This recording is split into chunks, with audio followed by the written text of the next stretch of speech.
Hey guys, how you doing? So I'm out on my back deck right now because it's a glorious day and the sun is so bright and shining and it is so amazing outside that I wanted to show you a few things, and I just wanted to do it outside because it's just so much nicer out here.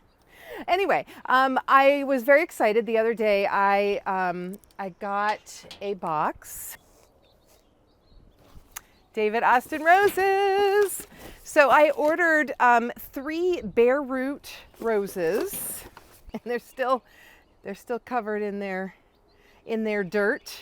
But it's 3 of the Olivia Rose Austin, and the picture on the screen shows you just how gorgeous they really are. And look, they've got growth points already all over them. And so what I'm going to do now is I'm going to fill up my 5-gallon bucket with water, and you want to rehydrate all of these roots for at least 2 hours. No less than that, but it can be more. Right now, I have to wait on my husband to dig holes for them. But I also had ordered the micro rhizome powder for root health and development that I ordered with them from David Austin Roses, and I wanted to give it a try. I can always use my Rose Tone, which is rose and flower food, or my Biotone starter fertilizer. The next thing we're going to do is I want to show you how my vegetable seeds are doing, and I'm going to pot some up into bigger containers, and I want to show you that process as well. Ta-da! Look how gorgeous these look. Aren't they fabulous? Now, normally I would use my organic just potting soil mix, but I'm out of it right now. I need to get some more, but what I do have is quite a bit of my seed starting mix, my organic seed starting mix, and that's totally fine too. So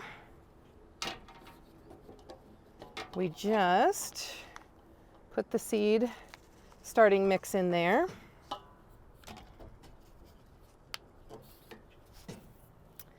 And one of our peppers.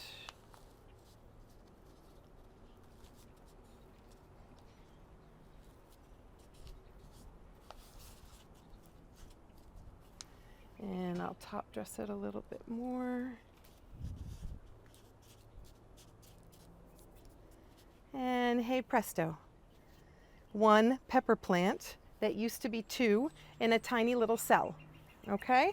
So, and then you just water it in, and you would fertilize on a weekly fertilization basis. I have an organic fertilizer that I've shown you before, and on a weekly schedule at this point, and it's good to go. Still under grow lights or in windows, whichever you have, until it's time to plant them out. So yes, it is early, and I'm not planning on putting them out into my gardens yet, because we may be having a 70-degree day today and 80 for the rest of the week, but we're still getting down to freezing temperatures at night, and it's not necessarily going to be this way for the rest of the spring summer. It's these temperatures. I'm convinced it's kind of a fluke, and so I'm not willing to take these little plants' life in my hands by putting them out in the landscape, because for the next week it's supposed to be in the really warm temperatures.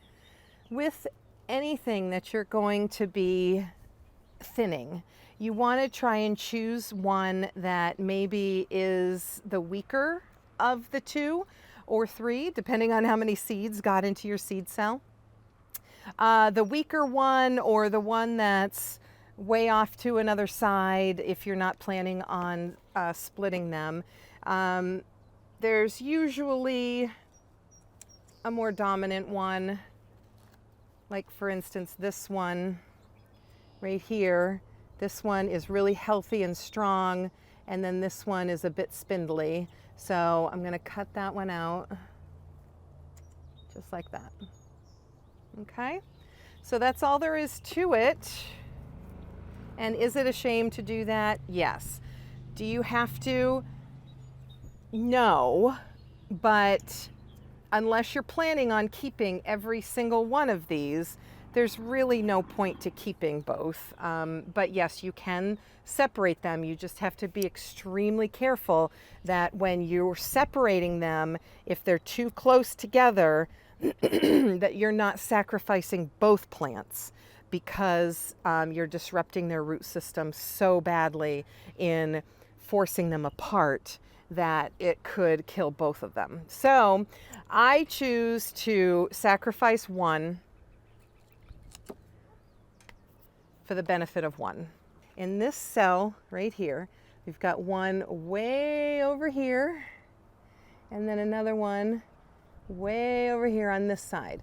Now, absolutely, you can separate those out. They're far enough apart that it's not going to hurt their root system at all.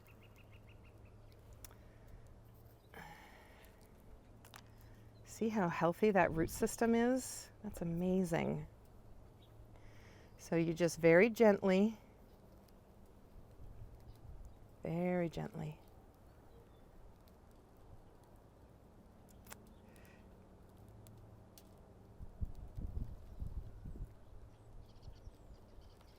pull them apart like that. So they both have a decent root system.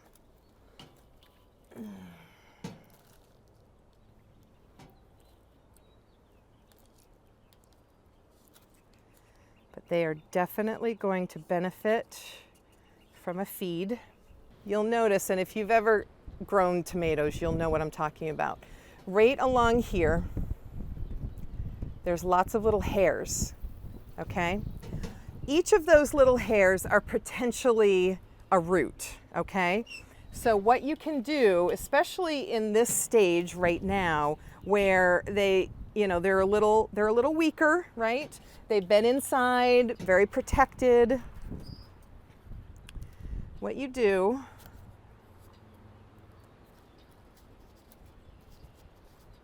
is you make sure that there's lots of space in the bottom, and you plant them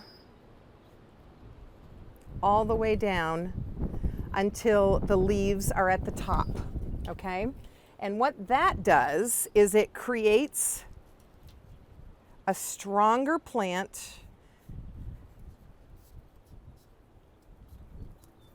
and more roots.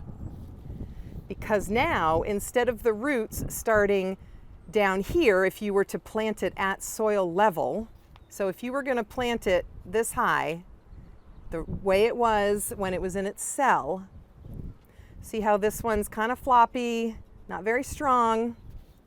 If you transplant it down to about where the first leaves came out,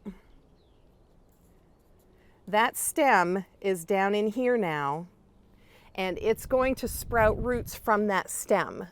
And so it's going to make this tomato plant a lot stronger, have better roots, bigger root system to be able to provide it with strength, because this one is an undeterminate plant, tomato plant. And so this one can get as high as 6-7 feet tall. So without a strong central stem, like this one will have, it's not, put in a cage or something to protect it and to support it, it will just flop over. So this is a great way to make sure that you've got a strong stem to start with, and then it can grow and grow and grow, and it also has a really great root system base to hold it to be able to produce the type of tomatoes that you want. So I got these seed cells from Kevin Espiritu. He has a channel called Epic Gardening, and this is actually not the first thing I've gotten from him. He sells some really great products. These ones though are they're multi-use, year after year after year. They don't crush.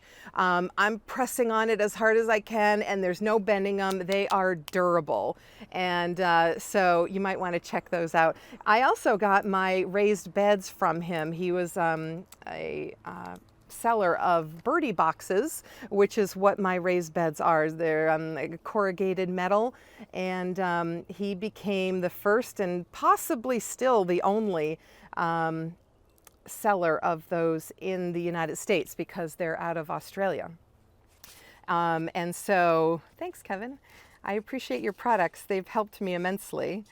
And so anyway, I just wanted to give him some props there, because he knows a good product when he sees it. So I appreciate that.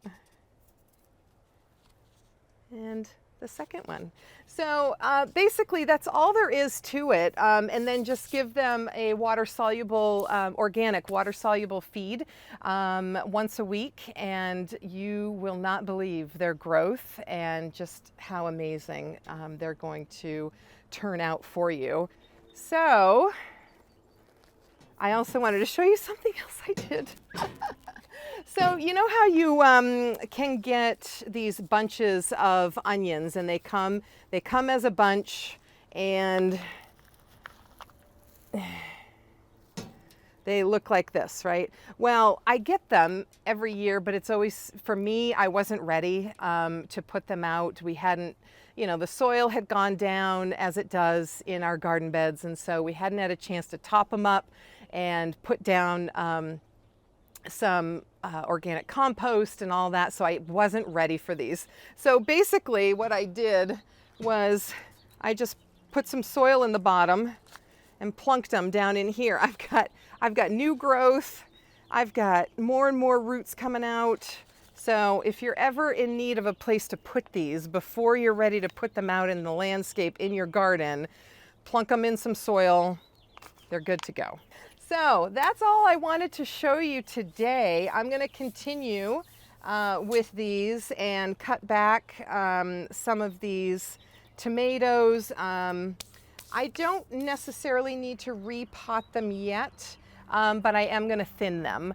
I'll probably repot them in another week or so, give them a little more time to regain their strength and reclaim a whole cell for themselves, and then I'll pot them up into these little 4-inchers where they'll stay until I put them out in the landscape and in pots and all over, wherever. So anyway, I hope you found this helpful. If you have any questions, put them down below.